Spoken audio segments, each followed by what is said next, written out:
Salem Witch Trials. Between 1692 and 1693 in colonial Massachusetts, a series of infamous events took place.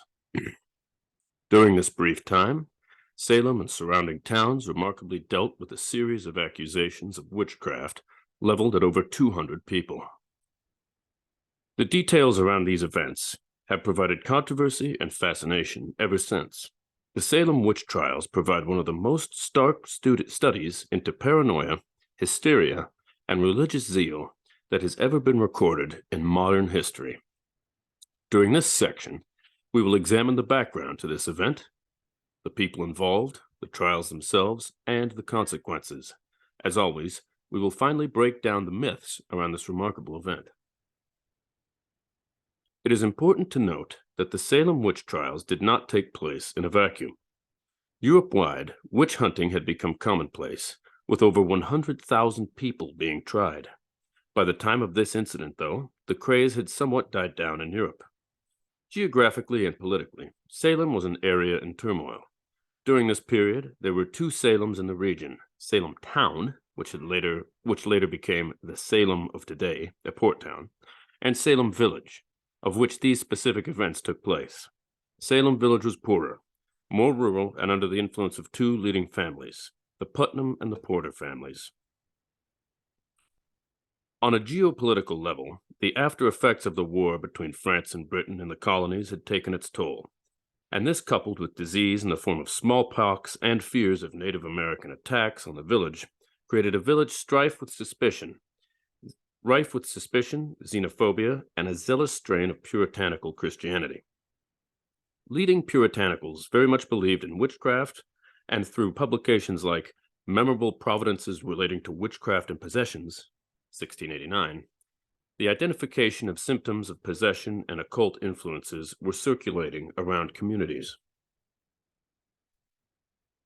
The witch hunts began with the sudden illness of three girls who exhibited symptoms such as seizures, contortions, and uttering of strange sounds. The local doctor couldn't diagnose them medically, so stated that the supernatural events were taking place. The girls blamed three women of the village for this, under pressure from local officials.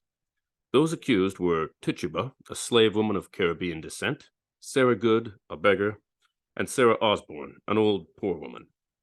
When the three women were interrogated, Tituba admitted being in the power of a tall, white-haired man, who she referred to as the devil, who wanted her to sign a book.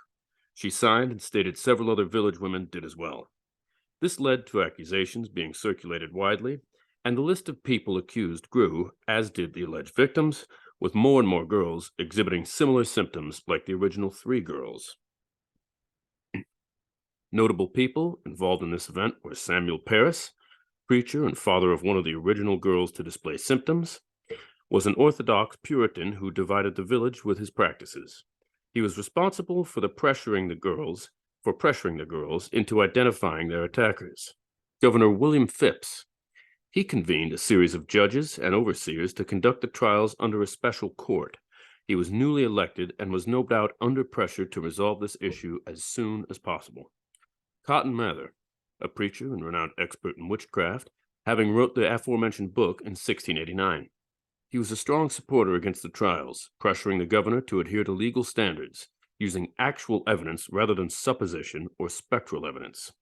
Tituba, the slave woman whose confessions ignited the trials and led to the arrest of several women in relation to these crimes.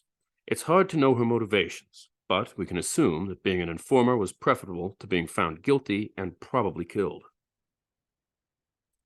The first official trial under the newly founded special court founded by the governor was in May 1692, and the first accused was a woman named Bridget Bishop, who was subsequently found guilty and executed a month later.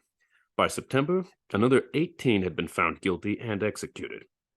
When the governor's own wife was accused, he dissolved the special court and founded another court with instructions to not allow spectral evidence into the proceedings.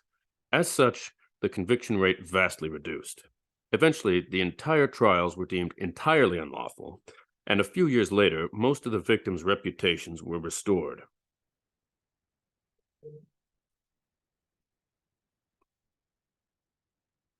The process for the trials took special paths. A complaint was made to the magistrate about a suspected witch who subsequently issues an arrest warrant. Once detained, the accused is questioned, and if the suspicions are upheld, then they are detained for trial. The evidence is presented to a grand jury, and statements of guilt or innocence are entered at this point. If the grand jury finds enough evidence for a guilty verdict, it is passed on to the special trial court. At the special court, the accused is judged by a jury of common people, and if found guilty, then they are sentenced by the judges, which was hanging by the local law officers. No one was burnt at the Salem Witch Trials. The witch trials serve as a reminder of the dangers of colonial life and the stresses that can take place. Much like its European counterparts, the trials were derided in the aftermath and subsequent investigations. Analysis into criminal trial conduct, evidentiary procedures were looked into, especially as some of the accused actually confessed, although motivations for this were most likely self-preservation rather than belief in committing the crime alleged. Many people died before any trial took place, questioning the conditions the accused were kept in. The first myth we will look at is the idea that only women were accused. Mostly this was true, as over 200 people were accused, mainly women, but some of them were men also. In fact, up to 5 men were put to death for the crime of witchcraft or associations with the accused witches. More strangely, and evidence for the growing hysteria, 2 dogs were also accused and executed.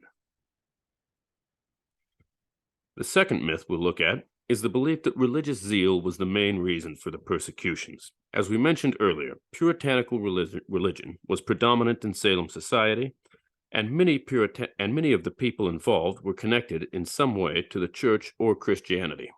However, it is important to remember that almost everyone would have had some religious belief connected to this strain of Christianity, and as such, we can't accept this as definitive proof.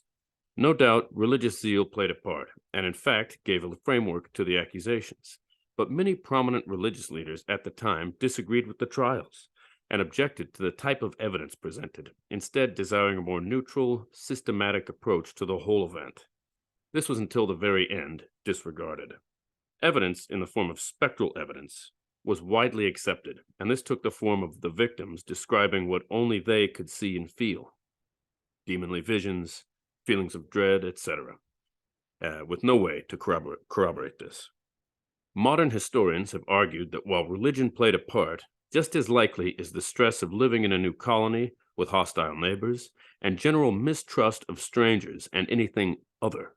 Some historians have also suggested a biological reason for the symptoms the girls experienced, this being a form of fungus-based infection, although we have to stress this cannot be proven either way. The last myth we will look at is that Salem Village was the only place affected by the strange event, and as such, there was something unique about this particular place.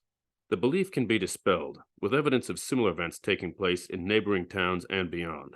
The event in Salem, while disturbing, was reminiscent of European witch trials at their height. Historians have suggested this could be a case of mass hysteria that affected whole regions, and this is the most commonly held belief for what took place there.